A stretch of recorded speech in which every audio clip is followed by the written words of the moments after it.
हृदय में दीजे रे।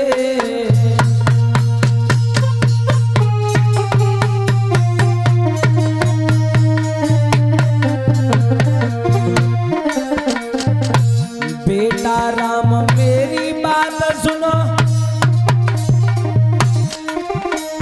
निका ध्यान हृदय में दीजे रे।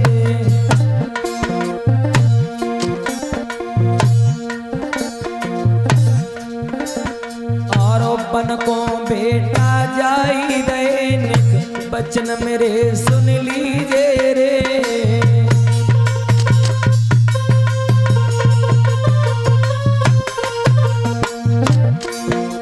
कौशल्या राम से समझा करके बोली हुई, बेटा राम जा रहे हो कोई बात नहीं, चले जाओ, लेकिन घर से 3 प्राणी जा रहे तो लौट करके 3 ही वापस आना।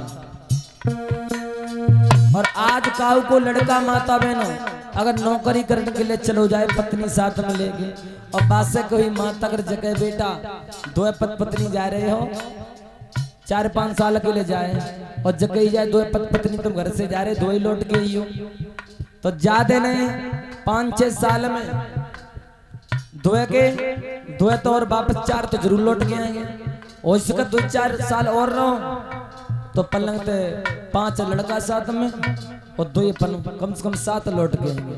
लेकिन कौशल्या राम से कह रही है 3 जने तुम यहाँ से जा रहे हो, एक लक्ष्मण और मेरी बहू सीता और बेटा राम तुम जा रहे। जब 14 बरस बाद आओगे ना तो लौट के 3 ही जनी वापस आना, अंदाज लगाना।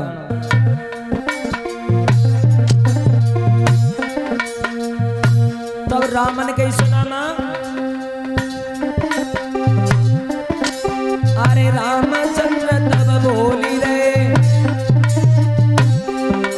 नहीं पीछे कदम हटाऊंगा।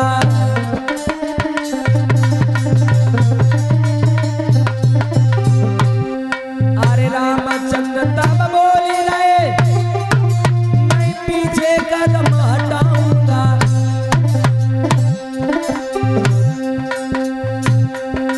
और 3 जने हम घर से जाए रे, लौट के 3 ही आऊंगा।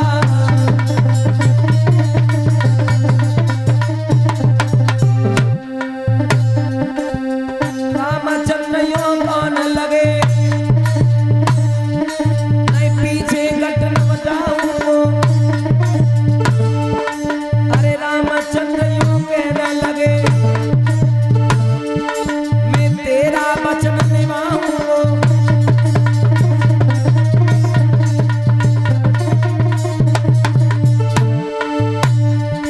और 3 नगर से जाई रहे और 3 लौट के आएंगे।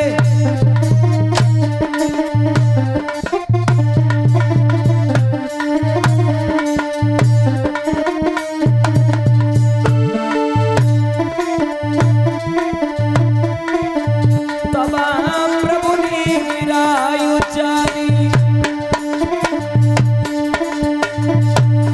कौशल्या से नहीं उचारी।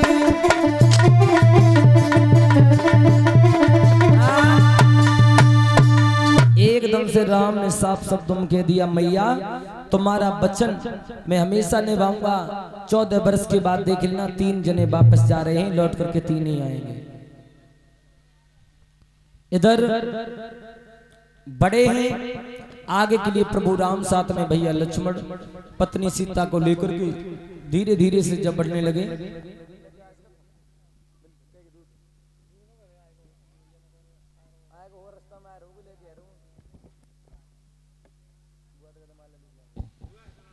इधर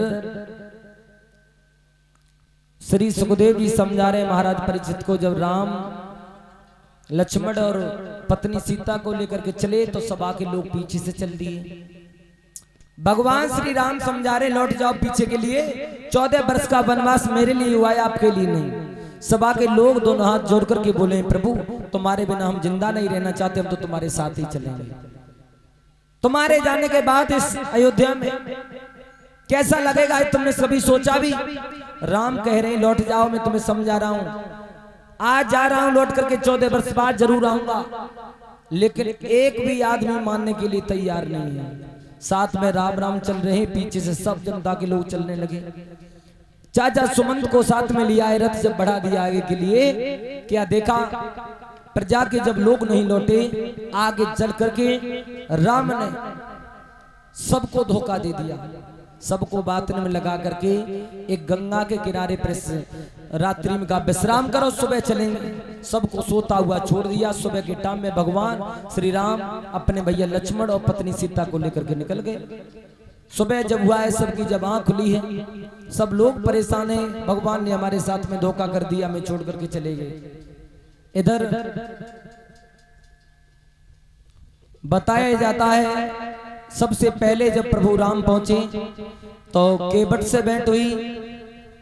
केवट ने जब प्रभु राम को आता हुआ देखा तो प्रभु राम ने नाव मांग नहीं पाई, उससे केवट अपनी नाव लेकर के राम के पास आ गया कि मांगी नाव न केवट आना, यानी प्रभु राम ने नाव नहीं मांगी, उससे पहले केवट खुद चल करके आ गया। और कई तुम्हारी मरम मजाना, और केवट ने प्रभु राम के दोनों हाथ जोड़े और एक बात कही है प्रभु राम से, सुनो मैं ये भी जानता हूं कि तुम्हें 14 वर्ष का वनवास लग गया है, पत्नी साथ में सीता, भैया लक्ष्मण, तुम वनवास भोगने के लिए जा रहे हो। सो एकदम से लक्ष्मण हंसने लगे और राम से कही भैया सुन रहे क्यों, तुम्हें जमाला में केवट क्या कह रहा है कि मैं तुम्हारे मरम को जानता हूं कि तुम्हें 14 वर्ष का वनवास लग गया है, तुम अयोध्या के दशरथ के राजकुमार हो, पत्नी साथ में सीता है। अब जब राम ने कहा तो लक्ष्मण फिर समझा करके बोले भैया अगर दशरथ पिता हमारे मरम को जानते तो हो सकता है तुम्हें 14 वर्ष वन में भेजते नहीं। मां कौशल्या अगर हमारे मरम को जान लेती, और ये केवट कह रहा है कि मैं तुम्हारे मरम को जानता हूं कि तुम दशरथ के राजकुमार हो, वन में जा रहे हो वनवास भोगने के लिए। आज ये केवट कौन था? पूर्व जन्म में केवट कछुआ था। जब क्षीर सागर में विष्णु भगवान के दर्शन करने के लिए गया तो शेष भगवान ने फुसकार मार करके जिसको बाहर फेंक दिया।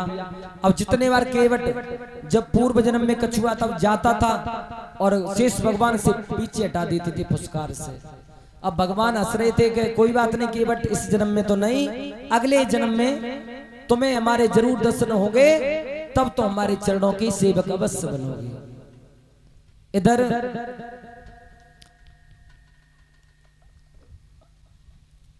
एक बार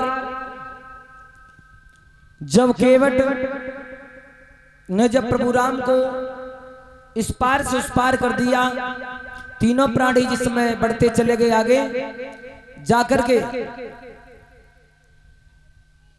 पंचवटी पर रहने लगे हैं। उधर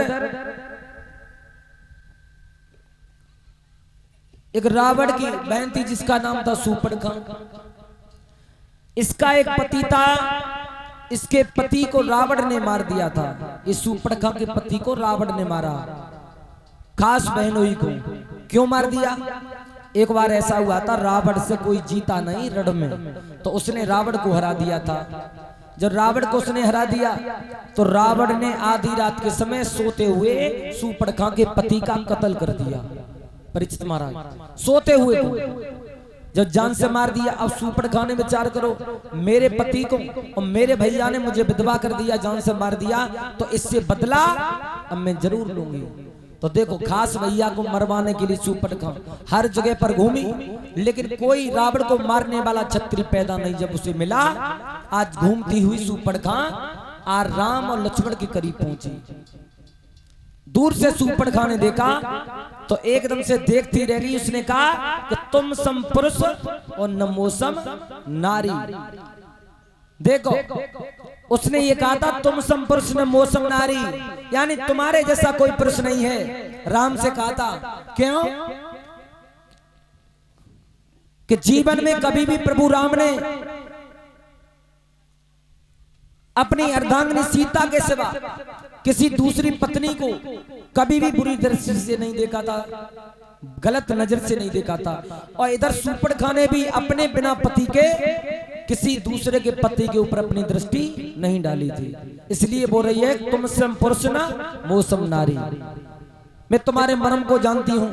मन में विचार किया है ये दोनों राजकुमार इतने बलवान हैं, ये मेरे भैया को मार सकते हैं। तो उसने नाटक रचने के बाद में लक्ष्मण ने नाक और कान काट लिए और एकदम भागती हुई पहुंची है, जाकर के लंका में बता दिया। रावण ने कहा अपनी बहन से, सुपड़का क्या खरदूषण नहीं गए? जवाब दो भैया, खरदूषण तो भागे आए, उनके सामने किसी की कोई पेश नहीं जा रही। तो रावण पहली बार में समझ गया था कि खरदूषण जैसे राक्षसों को अगर उन लड़कों ने भगा दिया है तो ये साधारण लड़के नहीं हैं। लेकिन क्या करूं, अब मेरे ऊपर वृद्धावस्था है, भगवान का भजन मुझसे होगा नहीं, इससे अच्छा तो भगवान के हाथों से मारा जाऊं वो ज्यादा अच्छा है। इसलिए उसने एकदम से भागा और मामा मारीच को साथ में लिया। ये मारीच जब ताड़का का वध किया था भगवान श्री राम ने, जैसे कल बताया मैंने, तब ये ताड़का के वध से पहले जब मारीच आया था, एक ही बाण से प्रभु राम ने, एक ही बाण से प्रभु राम ने कोसों दूर जाकर के फेंका था इस मारीच को। तो जब मारीच से कही मामा ऐसा कर, तू हमारे साथ में चल और राजकुमारों के साथ में छल करना है, तो मारीच ने दोनों हाथ जोड़े, पागल हो क्यों? जवाब दिया तू सोने का हिरण बन जाना, क्योंकि मैं नहीं जाऊंगा। क्यों? एक बार जब प्रभु राम ने मुझे बाण से जाकर के फेंका था तो लौट के 8 दिन तक तो उनके दर्शन ने भाई, लेकिन तुम कह रहे हो राम के साथ में छल करो, अब की बार तो जिंदा नहीं बचेंगे, मैं बिल्कुल नहीं जाऊंगा। तो रावण ने कहा कोई बात नहीं चलो। जब पीछे पड़ गया है रावण तो मारीच को साथ में लेकर के पहुंच गया। उधर एक सोने का हिरण बने हैं मारीच, सीता जी के सामने से कुटी से होकर गुजरा। सीता जी ने कहा प्रभु राम से कि प्रभु ये हिरण बहुत सुंदर है, आप ऐसा करो इसे पकड़ के ला करके मुझे दे दो। राम समझा रहे सीता ये कोई हिरण नहीं है, कोई जादू है, समझ जाओ। सीता ने हटकर बोले नहीं प्रभु मुझे हिरण चाहिए। राम जिस समय हिरण को लेने के लिए जब भागे हैं, मारीच भागता हुआ चला गया, बाण जाकर के मारा है। उधर माया रूपी बाण बुरी तरीका से प्रभु राम की आवाज में वो चिल्लाने लगा। तो लक्ष्मण से सीता ने कहा लक्ष्मण भैया से ऐसा करो, लक्ष्मण तुम चले जाओ, मुझे मालूम होता है कि हमारे पति पर कोई मुसीबत पड़ गई है, तुम्हारे भैया पर कोई बहुत भारी मुसीबत है, बुरी तरीका से वो तुम्हें चिल्ला चिल्ला करके बुला रहे हैं, मेरे कान में बात जा रही है। लक्ष्मण बोले भाभी पागल न हो, भैया को कोई हरा नहीं सकता। सीता जी ने कहा मेरा हुक्म है, तुम्हें जाना होगा अभी। अंदाजा लगाओ, बहुत समझाया था लक्ष्मण ने, लेकिन सीता नहीं मानी। अंत में एक लक्ष्मण रेखा खींचती है कि इससे बाहर कदम मत रखना। पहुंचे उधर और इधर से रावण ने आकर के एक महात्मा का वेश बना करके सीता जी को अपने पुष्प विमान में बिठा करके लंका के लिए लेकर के चला। बुरी तरीका से आभूषण फेंक दिए, सीता जी चिल्ला रही हैं। उधर से राम और लक्ष्मण जिस समय कुटी पर पहुंचे, सीता जी को नहीं देखा तो बहुत हैरान हुए। खग और मृगों से पूछ रहे हैं, हे खग मृग हे मधुकर सैनी, तुम देखी सीता मृग ने क्या तुमने हमारी जनक नंदिनी सीता को देखा है? तो जटायु से जाकर के भेंट हुई है, सारा हाल जटायु ने बताया है। प्रभु ये लंकापति रावण सीता को चुरा करके ले गया है, मैंने उससे युद्ध किया लेकिन उसने मेरे पंखों को काट दिया। जटायु का देहांत प्रभु राम के हाथों में हुआ। और इधर श्री सुखदेव जी समझाते हैं महाराज परीक्षित को, राम और रावण में जिस समय युद्ध हुआ था बहुत भयानक युद्ध। अंत में मंदोदरी ने बहुत समझाया रावण को, लेकिन एक बात नहीं मानी। रावण को अब इस पृथ्वी से जब प्रभु राम ने मार दिया था, महाराज तुमने देखा होगा टेलीविजन पर रामायण आती है माता बहनों, एक बार में प्रभु राम रावण के 30 बाण मारते थे, 30, और 30 बाणन से 10 सर 10 शीश और 20 भुजा कट जाती थी। एक बार नहीं अनेकों बार राम ने 10 शीश और 20 भुजा काट के जमीन पर डाल दी, पुनः जुड़ गई। तब विभीषण ने आकर के समझाया कि प्रभु ऐसे नहीं मारा जाएगा, इसका काल है इसकी नाभि में। तब राम ने 31 बाण मारे थे। तो 31वां बाण कौन सा बाण था जिसने राम ने अंत में 31 बाण मारे, वो जाकर के नाभि में लगा और 30 बाण से 10 सर और 20 भुजा कट गई। एक बार ऐसा हुआ था जब राम का अवतार नहीं हुआ, उससे पहले राम के पिता थे दशरथ, दशरथ के पिता थे महाराज अज, अज के पिता थे महाराज रघु। रघु महात्मा के वेश में रहते थे, पत्नी घर पर रानी बनकर के रहती थी। सुबह महात्मा रघु जाए परीक्षित महाराज, सवेरे सवेरे महात्मा रघु जाए, जंगल में पहुंचे, तमसा नदी के किनारे पर पहुंच करके सूर्य भगवान को जल देते थे रोजाना। सवेरे जाएं शाम को वापस आए, सूर्य का ध्यान करें। तो एक दिन इनकी पत्नी ने कही, प्रभु तुम सारे दिन भजन करते हो, सब लोग अपने घर पर ब्राह्मणों को खिलाते हैं, हाँ तो मेरी भी इच्छा है कि एक ब्राह्मण को न्योता दो। तो रघु बोले इसमें कौन सी बड़ी बात है, किसी ब्राह्मण को देख लो खवा दो घर पे।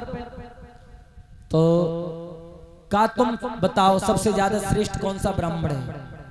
तो सबसे ज्यादा श्रेष्ठ महात्मा रघु ने देखा है अपने योग से कि 4 वेद 6 शास्त्र 18 ज्ञान 18 प्राणों का ज्ञानी लंकापति रावण को न्योता दे दिया कि रावण को बुलवाओ।